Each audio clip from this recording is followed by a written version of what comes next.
මට ඒ කටහඬ ඇහෙනවා. මූණ හරියට මතකත් නෑ. ඒත් ළඟ ළඟ හම්බුණාද කියලා හිතෙනවා. මේ වේදනා හිමි වේද සැමදා ළඟ ඉන්නනු. කොහොම කෙනෙක් වුණත් අපි එක හෙට දියන්නේ කරමු. එපා බොලේ සෝඩා කුඩා මොලේ පවසැලේ අඩේ අඩේ පොඩා. ආදරය කියන්නේ කාලයවත් සීමාවවත් හඳුනාගන්නේ නැති හැඟීමක්. මේක රාවණ අඩරිය බොලව්. සුදු සඳසාවේ කවුද මිනිහා? ෆ්ලයිට් එක ලෑන්ඩ් කරලායි තියෙන්නේ. කොල්ලගේ නම තියෙනවනේ. අද මෙතන මිනි මැරුමක්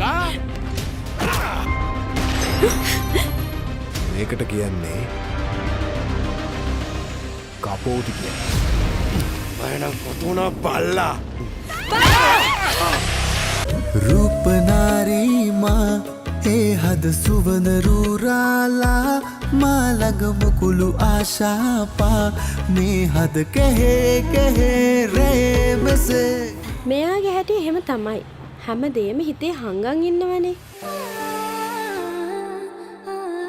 කාලය ඔවුන්ව සදාටම වෙන් කරයිද? නොයා දුරක නොයා ආයා ආයා දෙනෙත ආයා